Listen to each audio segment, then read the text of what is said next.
आज के इस वीडियो में हम लोग क्लास 10th का एक्सरसाइज 4.1 का क्वेश्चंस नंबर 2 देखेंगे और इसमें टोटल 4 पार्ट्स है। सारा पार्ट्स हम लोग इसी वीडियो में देखेंगे और बाकी क्वेश्चंस का सॉल्यूशन आपको देखना है। डिस्क्रिप्शन में आपको लिंक मिल जाएगा। एक चीज और, चैनल पे न्यू हो सब्सक्राइब जरूर कर लेना, है ना। चलो देखो, represent the following situation in the form of quadratic equation. Means जो भी ये वर्ड प्रॉब्लम लिखा हुआ है इसको हम लोगों को सिंपल क्वाड्रेटिक इक्वेशन में चेंज करना है। अब इसी को समझना है, ठीक है। एट फर्स्ट क्या बोल रहा है, the area of a rectangular plot is 528 metre square. तो हम यहाँ पे एक रेक्टेंगल ड्रॉ कर लेते हैं, है ना। और रेक्टेंगल ड्रॉ करने के बाद उसका हम लोग एरिया कितना सपोज कर लेंगे, एरिया हम लोग सपोज कर लेते हैं 528। तो ये आपके सामने 528 मीटर स्क्वायर इसका एरिया है। अब आगे, the length of a plot in metre is 1 more than twice its breadth. Main problem आपका यही है, देखना जो आपका वीकनेस है ना वर्ड प्रॉब्लम में, ये यही लाइन आपका वीकनेस है कि the length of a plot is 1 more than twice its breath. तो पहले ये वाला आप लाइन को समझो, ट्वाइस इट्स ब्रेथ। तो आपको यहां पे क्या दिख रहा है, पहले अगर आपको ब्रेथ मिल जाए तो क्या आपको लेंथ मिल जाएगा। तो हम लोग यहां पे अभी डायरेक्ट फिगर में ही दिखा दे रहे हैं। ब्रेथ को हम लोग ले लेते हैं सपोज x, ठीक है। और लेंथ अब कितना होगा, तो देखना लेंथ बोला पहले कि ट्वाइस होना चाहिए, तो पहले हम करेंगे लेंथ को ट्वाइस। ट्वाइस हुआ अभी, उसका 2 टाइम्स हो गया, ट्वाइस मीन्स। उसके बाद बोल रहा है ट्वाइस से काम नहीं चलेगा, उसमें एक और एक्स्ट्रा करना पड़ेगा। 1 इज 1 मोर देन ट्वाइस, तो इसमें ट्वाइस के बाद एक और डाल देंगे, तो ये क्या हो जाएगा, लेंथ हो जाएगा। इट मीन्स आपका ये लेंथ हो गया है और ये आपका ब्रेथ हो गया है। क्लियर है। आप यहां पे आप लिख देना कि let L be the means, अब यहां पे आप लिख देना कि breadth equals to x and so length equals to 2x + 3। Word problem में वो आप लिख देना। हम सीधा आपको यहां पे क्या बताना चाह रहे हैं, बताओ, इक्वेशन बनाना। तो we need to find the length and breadth of the plot. आपको यहां पे कोई जरूरत नहीं है, केवल आपको इक्वेशन बनाना है। अब बताओ एरिया ऑफ रेक्टेंगल क्या होता है, बताओ। एरिया ऑफ रेक्टेंगल क्या होता है, L इंटू बी। भाई L कितना है आपके पास, 2x + 1 एंड B कितना है, B है x। और एरिया कितना है, एरिया है 528। तो यहां पे लिखोगे 528, मल्टीप्लाई करो x into 2x, 2x square, x into 1 x, और इधर 528। इस टर्म को उधर ले जाओ तो 2x square plus x minus 528 is equals to 0, और ये आ गया आपके पास क्वाड्रेटिक इक्वेशन। है सिंपल, सिंपल है। चलो नेक्स्ट देखना, ये रहा नेक्स्ट। रिप्रेजेंट सेम चीज है, ठीक है। हम लोग रीड करते हैं डायरेक्ट क्वेश्चंस को। The product of a 2 consecutive positive integer 306, we need to find. आगे कुछ नहीं करना है। अब यहां पे देखो, आपको यहां पे क्या पता होना चाहिए, केवल एक चीज, जो कि है कंसेक्यूटिव। अगर ये आपको पता होगा तो ये क्वेश्चंस बन जाएगा। अब होता क्या है कंसेक्यूटिव, देखो एक कोई नंबर उससे एक ज्यादा कर दो। मींस अगर हम बोले 20 का कंसेक्यूटिव बताओ तो 21 बता दोगे। हम बोले कि 50 का कंसेक्यूटिव बताओ तो 51 बता दोगे। मींस एक नंबर और उससे एक ज्यादा, ये दोनों कंसेक्यूटिव कहलाते हैं। तो देखो हम लोग यहां पे क्या करेंगे, let 2 consecutive number be x and x+1, एक x लेंगे, एक x+1 ले लेंगे, सिंपल। अब यहां पे क्या बोला था वो देख लेना। दोनों का क्या चाहिए हम लोग का, दोनों का प्रोडक्ट कितना है 306। बहुत simple, according two questions x multiply x+1 जो है ये आपके पास 306 है, इसको मल्टीप्लाई कर लो, x² x into 1x equals to 306। 306 को इधर ले आओ तो x² plus x minus 306 is equals to 0। बस यही है आपका क्वाड्रेटिक इक्वेशन। ठीक है, थर्ड नंबर देखना। Rohan's mother age is 26 year older than him. बस पहले यहां पे ना रुक जाओ, ठीक है, यहां पे पहले रुक जाओ। यहां पे बोल रहा है कि रोहन है, चलो रोहन का मदर एज रोहन से 26 ईयर ज्यादा है। तो अगर आपको रोहन का एज पता चल जाए तो क्या उसका मदर का एज बता सकते हो? यस। तो हम लोग यहां पे सपोज किसको करेंगे, रोहन के एज को। ठीक है, अभी आगे हम कुछ नहीं पढ़े, बट जितना पढ़े उससे हम लोग को पता चल गया कि जितना रोहन का एज होगा उससे 26 ईयर ज्यादा होगा उसके मदर के एज का। तो हम लोग ले लेते हैं let Rohan age bx, so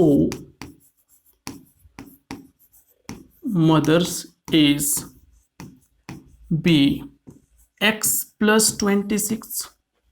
ठीक है, इधर ईयर्स आप लिख लेना। आगे देखो, the product of their age 3 year from now will be 360। ये सबसे इंटरेस्टिंग लाइन है कि the product of age after 3 year, वही है फ्रॉम नाउ, इसको आप समझो। ठीक है, ये लाइन डिफरेंट वे से लिखता है। There is 3 year from now, आज से 3 साल बाद का बात कर रहा है। तो स्टूडेंट यहीं पे कंफ्यूज हो जाते हैं। देखो आपका एज आज जितना है उसमें हम बोले 3 ईयर बाद, तो 3 ईयर आपका एज इंक्रीज हो जाएगा, होगा। हाँ, तो इट मीन्स अगर हम लोग यहां पे लिखे आफ्टर 3 ईयर्स, तो रोहन का एज कितना हो जाएगा? आप डायरेक्ट रोहन लिख रहे हैं, ठीक है, समझ जाना।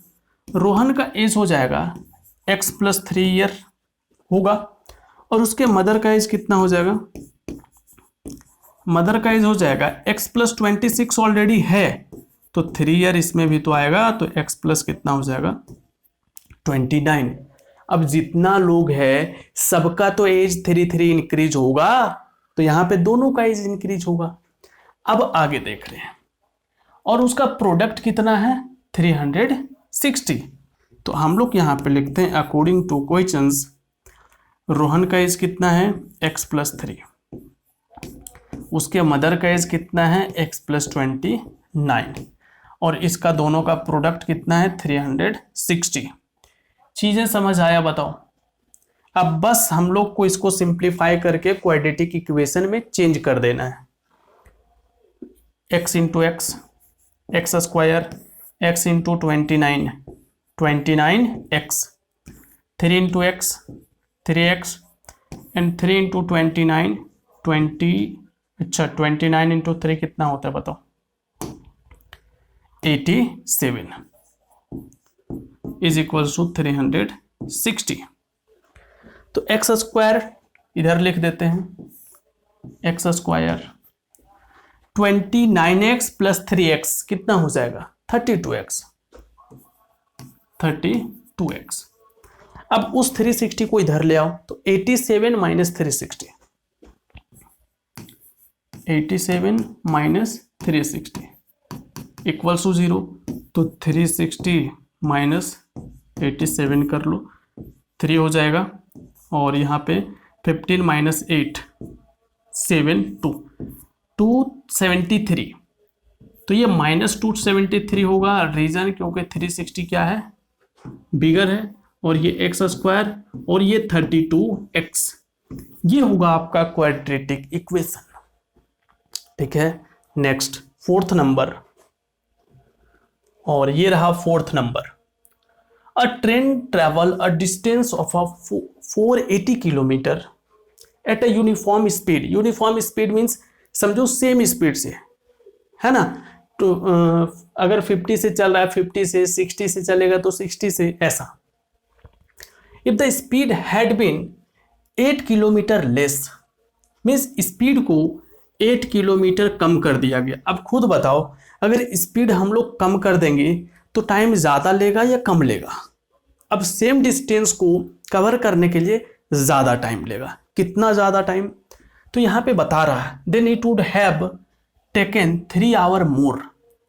3 आवर ये एक्स्ट्रा ले रहा है जब हम लोग स्पीड को कम कर रहे हैं to cover the same distance.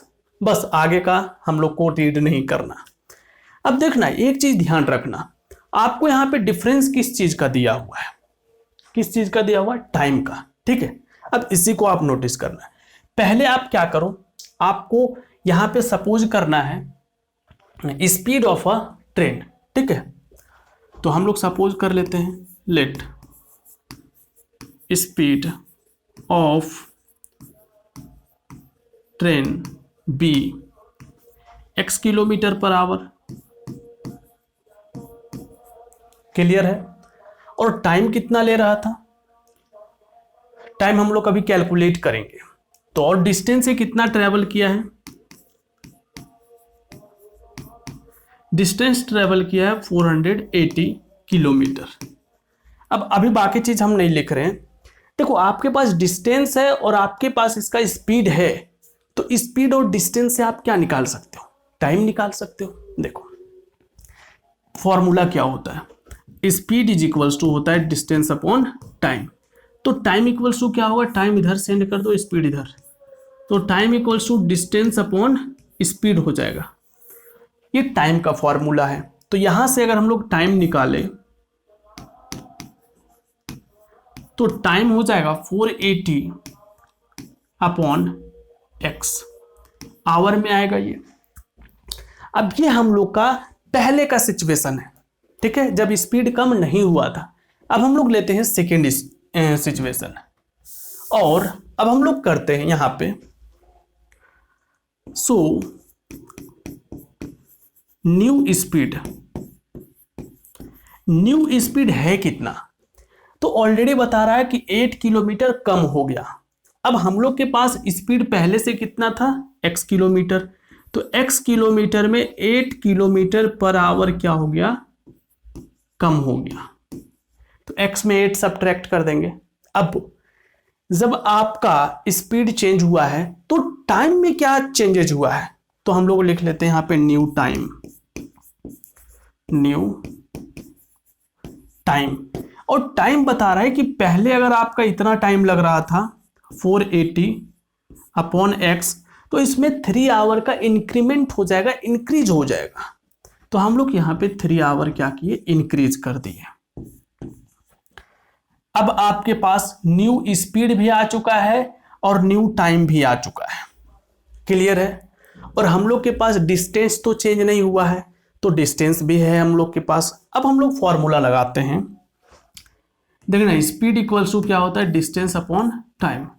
तो डिस्टेंस इक्वल्स टू क्या होगा? Speed into time. Distance equals to speed into time. Clear है ये चीजें? अब आप देखो, यहां पे हम फॉर्मूला लगा रहे हैं। डिस्टेंस कितना है? 480, या इसको राइट साइड लिख लेते हैं। डिस्टेंस कितना है? 480, और स्पीड और टाइम, स्पीड कितना है? x माइनस 8, और टाइम कितना ले रहा है ये? 480 by x plus 3। Means new, देखना, न्यू स्पीड और न्यू टाइम से जब हम लोग चलेंगे तो अभी हम लोग को 480 ही ट्रेवल करना है, इसी रीजन से 480 आएगा। अब इसी को सिंप्लीफाई करना है और आपको क्या करना है? इसको क्वाड्रेटिक इक्वेशन में चेंज करना है। देखना, हम करके बताते हैं आपको। इस x माइनस 8 को रहने देते हैं, यहां पे हम लोग ये कर लेते हैं, है ना। इसको एलसीएम ले लेते हैं, 480 अपॉन एक्स प्लस ये हो जाएगा 3x। एलसीएम लेंगे तो ये x यहाँ मल्टीप्लाई हो जाएगा और ये है 480। अब x को उधर ना क्रॉस मल्टीप्लाई कर दो, तो x क्रॉस मल्टीप्लाई करोगे तो ये कितना हो जाएगा 480x, 480x। और लेफ्ट साइड जो हम लोग के पास बचेगा x माइनस 8 और 480 plus 3x, 480 plus 3x। Clear. अब देखो x into 480, 480x, x into 3x square, 8 into 480 multiply करो। पहले तो माइनस साइन होगा क्योंकि ये माइनस है, प्लस है। 0 इंटू 8 0, 8 8 जार 64 का 4 कैरी 6, 4 8 जार 32, 32 और 6 38, 3840। और फिर 8 into minus 8 into 3x 24x is equals to, इस साइड में हम लोग के पास 480x है ऑलरेडी। देखो राइट साइड में 480x है प्लस में और लेफ्ट साइड में 480x है प्लस में, तो आप क्या करोगे, इसको उड़ा दोगे भाई। ठीक है, अब देख लो भाई, अब ज्यादा प्रॉब्लम है ही नहीं। 3x स्क्वायर माइनस 24x और ये है minus 3840 is equals to 0। Clear है, ये इक्वेशन आपका होगा।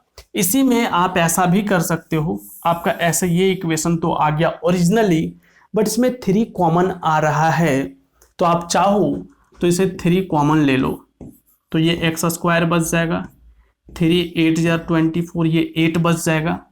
और यहाँ पे अगर कॉमन लोगे तो ये हो जाएगा 3 1 जार 3, 3 2 जार 6 और 3 8 जार 0, और इस 3 को उधर डिवाइड कर दो, तो x square minus 8x minus 1280, ये आपका होगा क्वाड्रेटिक इक्वेशन। क्लियरली समझ में आया, बताओ। चलो ठीक है। बाकी एक्सरसाइज का क्वेश्चन देखना चाहते हो, डिस्क्रिप्शन में आपको लिंक मिल जाएगा, और चैनल पे न्यू हो तो सब्सक्राइब जरूर कर लो, है ना। हम मिलते हैं आप लोगों से नेक्स्ट वीडियो में।